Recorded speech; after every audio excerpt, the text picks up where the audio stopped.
Cette semaine a été marquée par la reprise de l'immense télé-réalité de ma jeunesse. Et non, je parle pas du divorce de mes parents, mais bien de Secret Story. Secret Story, quel sacré feuilleton. Le mariage d'Amélie et Sénat qui m'a fait croire que pour se marier, fallait absolument le faire avec un mec rencontré il y a 5 minutes. Dans une maison kitsch avec des couleurs pastel et des invités qui s'appellent Brandon. Les embrouilles, le buzzer, le confessionnal et évidemment la voix. Une émission qui a fait naître tant de talents devenus par la suite des influenceurs qui vendent des codes promo pour des parfums où c'est écrit Dubaï dessus. Ou encore des invités VIP dans toutes les boîtes de nuit les plus pouilleuses de campagne. Wouh! Eh ben, l'émission a revu le jour mardi soir dernier. C'est donc un héros. Avec un nouveau format, le projet est d'en faire une émission familiale. Sauf qu'en fait, c'est diffusé à 23h30 pendant les jours de semaine. Voilà. Alors, bravo aux programmateurs qui sont tout aussi smart que leur émission. Bientôt des films d'épouvante, bouh, à 9h15 sur Canal J le mercredi matin. Mais bon, malheureusement, drame. On a aussi appris cette semaine que l'emblématique voix de Secret Story ne sera pas au rendez-vous pour cette reprise de l'émission, oui. Le comédien, l'interprétant, ayant décidé de partir à la retraite. Oh le con. Ici la voix.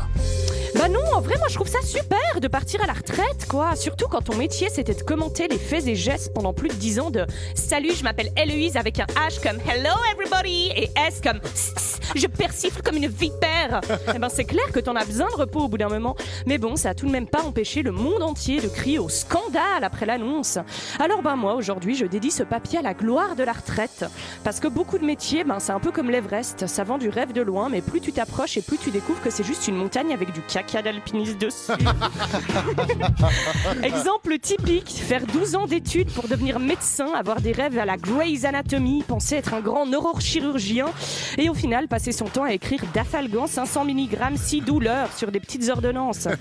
Encore pire, devenir astronaute, le rêve des enfants pour aller sur la Lune ou encore mieux Jupiter, la plus grande des planètes. Mais en réalité, non, tu passes tout ton temps dans des simulateurs qui te filent la gerbe et tu manges de la bouffe lyophilisée, une grosse tuile.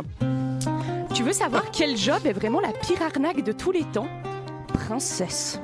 Le rêve de toutes les petites filles, courir avec une longue robe dans les couloirs du château, avoir une petite couronne et les cheveux au vent en haut du donjon, rire aux éclats avec tes amis les écureuils et les oiseaux, avoir une bibliothèque enchantée. Alors que dans la réalité, t'es marié avec William. Ce mec chiant. Pire encore, tu dois te taper William parce que t'es obligé de faire une descendance. Le tout agrémenté de repas interminables avec une famille de vieux scandalisés partout avec des costards. Tu dois porter des bijoux moches d'argenterie royale. Tu peux pas te ronger les ongles ou te fourrer un doigt dans le pif en public sans que le gala sorte un article pour dire que t'es la réincarnation de Satan. C'est le pire job du monde. Enfin bref, en résumé, vous vous êtes fait flouer les potes, voilà, démission pour tous et toutes maintenant. Prenez exemple sur cette bonne vieille voix qui a pris sa retraite, un peu comme après 3 jours de festival d'heavy metal, puis allez vous reposer, voilà. Bonne retraite à tous.